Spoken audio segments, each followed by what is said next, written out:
प्रश्न दूरसंचार सेवा प्रदाताओं से जुड़ा हुआ प्रश्न है और दूरसंचार सेवाओं में एक सरकार का संचार सारथी ऐप को प्रीलोड की अनिवार्यता को लेकर एक आदेश कल देश के सामने आया है। उसके बाद मंत्री महोदय ने उस पर स्पष्टीकरण कुछ दिया है कि वो ऐप प्रीलोड किया जाएगा, लेकिन बाद में आप उसको डिसेबल कर सकते हैं, वो चॉइस यूजर्स को देने की आपका एक स्पष्टीकरण आया।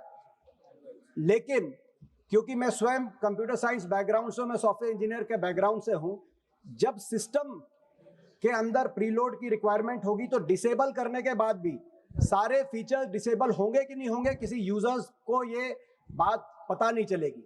तो कहीं ना कहीं ये जो एक अधिकार है निजता का, उस पर कोई बड़ा प्रहार तो नहीं है।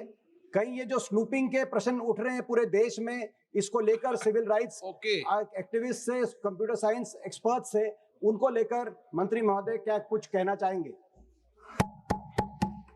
मैं दीपेन जी को उनके प्रश्न के लिए मैं धन्यवाद अर्पित करना चाहता हूं कि उनके प्रश्न के द्वारा सदन के पटल पर और देश की जनता के समक्ष में सारे तथ्य रखना चाहता हूं। सर, दूरसंचार का क्षेत्र एक बहुत बड़ा माध्यम है लोगों को विश्व के साथ जोड़ने का, और आज देश के अंदर हमारे 1 बिलियन यूजर्स हो चुके हैं सर। लेकिन जहां सकारात्मक उपयोग भी किया जाता है, ऐसे कई तत्व हैं जो इसका नकारात्मक उपयोग भी करते हैं।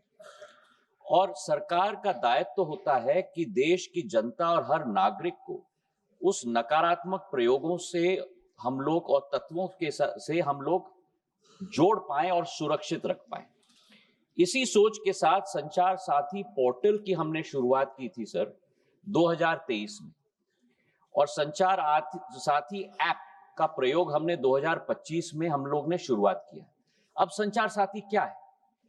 संचार साथी एक ऐसा ऐप है जिसके आधार पर, जन भागीदारी के आधार पर, आज देश की एक एक जनता और नागरिक अपने आप को सुरक्षित रख सकता है फ्रॉड से, स्टोलन मोबाइल से, अपने स्टोलन मोबाइल को रिकॉर्ड कर सकता है, रिपोर्ट कर सकता है। और 20 करोड़ हिट सर हमारे पोर्टल पे हुए हैं, करीब 1.5 करोड़ ऐप डाउनलोड हुए, और इसी के आधार पर जन भागीदारी, इसकी सफलता, सॉफ्टवेयर तो हमने बनाई है सरकार ने, पर इसकी सफलता का श्रेय अगर किसी को जाता है तो जनता को जाता है सर, क्योंकि उनके उपयोग के आधार पर ही हम लोग सफल हो पाए।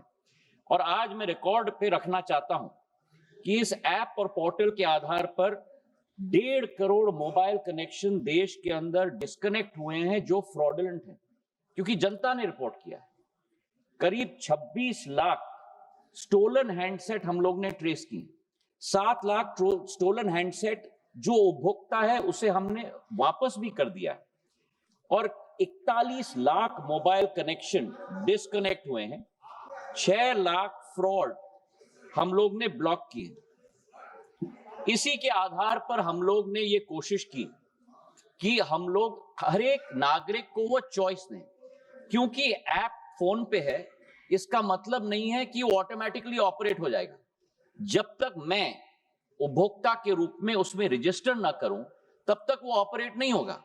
और मैं उपभोक्ता के आधार पर, जैसे मेरे फोन पर सर ढेर सारे ऐप्स होते हैं, मैं उस ऐप को भी दबा के मैं डिलीट कर सकता हूं। तो ये लोकतंत्र में पूर्ण हक और अधिकार नागरिक का है सर। हम लोग ने केवल ये ऐप सभी को उपलब्ध कराने के लिए कदम लिया है। लेकिन फिर भी मैं सदन के पटल पे भी कहना चाहता हूं, हमारा कोई हट नहीं, इसकी सफलता का प्रयोग जनता के आधार पर हुआ है। फीडबैक हमें मिलेगा, उस फीडबैक के आधार पर अगर उस ऑर्डर में भी हम लोगों को कोई चेंज लाना है, उसके लिए भी हम लोग तैयार हैं। ये मैं अवश्य कहना चाहता हूं कि इस ऐप के आधार पर न स्नूपिंग संभव है, न स्नूपिंग होगा। प्रधानमंत्री नरेंद्र मोदी जी की सरकार देश की जनता के हाथों में अधिकार देना चाहती है ताकि वे अपने आप को सुरक्षित रख पाए।